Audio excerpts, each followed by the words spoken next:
whilst we might not draw direct parallels to any ill intention, we are just saying that it is becoming too much of a coincidence that there are things that are happening to the senator of Busia that now need the attention of the security agencies in this country. Then, of course, we were told, or it was reported in today's dailies, and we have spoken to the senator himself, that a group of armed men went to his home in rural Busia on Wednesday and essentially harassed and intimidated his family there, looking for him.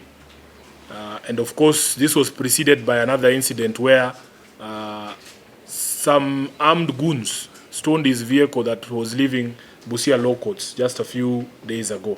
So we as members of the Senate are concerned about the safety and well-being of Senator Omtatah. And as his colleagues, we just want to request that the necessary agencies, the ones that are investigative in nature, should conduct a thorough investigation into all these happenings to assure the nation, to assure the Senate, to assure members of the public and those people who voted for Senator Omtatah that his life is not in danger in any way and that it is not related to any of the work he does, either as an activist or a senior member of the Senate, so that we can be assured that he is going to be okay. Quite painful, where his sister-in-law was actually attacked. It's unacceptable because she's innocent, she has done nothing. And it clearly shows that the governors are really uncomfortable with the work of the Senate, which I believe it is unfortunate. They should allow senators to do their work in as much as they do theirs. And I don't see why people should actually mobilize goons when you have done your job. So for us as a Senate, we say, do your job and allow us to do ours. And I think I'm appealing to the government and security agencies that there are several senators who are actually under attack and facing threats and malign their names, even in social media. So clearly, this is unacceptable, and this is a democratic country where Kenyans can do what they want to do as far as the law is concerned, and also those who are elected should be able to perform their jobs. Senators are under attack because of what they do. And the Constitution did not envisage that when senators will be doing their oversight job, they will be intimidated, blackmailed, and being attacked. What happened to Senator Okiya Omtatah is a threat to any member of parliament, not only to senators, but members of National Assembly. We condemn it with the strongest terms possible and call the necessary agencies, DCI, the Ministry of Interior, and other agencies to move with speed and assure security of all members of parliament. We are aware, and it is very unfortunate, because on a number of occasions when he took the Busia governor to court, and we had a phone call conversation immediately after the attack, and he had to run into a center to protect himself because the stones were coming from all over for just requesting an information from a county executive. We want, and you know, this maligning and disparaging of members of parliament and more so senators from doing their job has become a norm among county executives. The other day, together with the Committee of Senate Public Accounts, we visited Isiolo.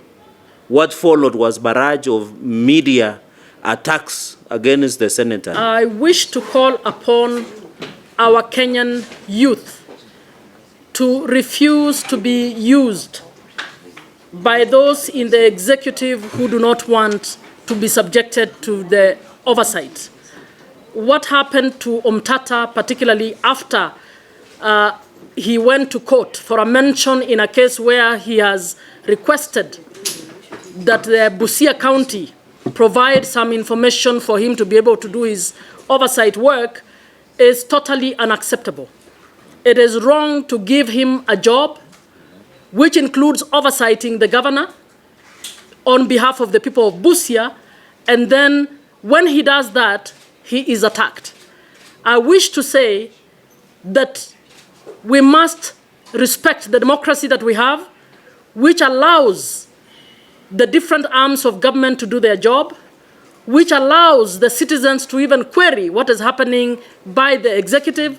And I wish to call upon the executives, both at national and county levels, to be tolerant of the task of legislators in oversight and to allow us to be able to do this job. So if we call out any governor on what they're doing or call out the national government on what they're doing, I think it is wrong for those who are doing so to be intimidated through goons and other people. To blame the county government of Busia and all those who are concerned up to yesterday in the strongest terms possible to stop it. In the last few months, the county government of Busia has become like a very chaotic place much of the time. And all this arising out of the county government being suspicious. I have also raised issues with the county government on the same issues Honorable Okiya Omtatah is raising over what the funds for the county government of Busia have done since August last year. And this has brought out to our understanding that there must be foul play that is being done. And now when Honorable Okiya Omtatah takes the matter to court to ask for the information, the documents that goes out to explain how the funds were spent, then they become very hostile. And the governor and his team have become very hostile to most of us. But I want to ask the people of Busia not to tire. As the people of Busia, whom they elected, we will stand with them. We are going to continue raising these issues, even at the highest now levels of our voices, to demand that we have explanation on how our funds have been spent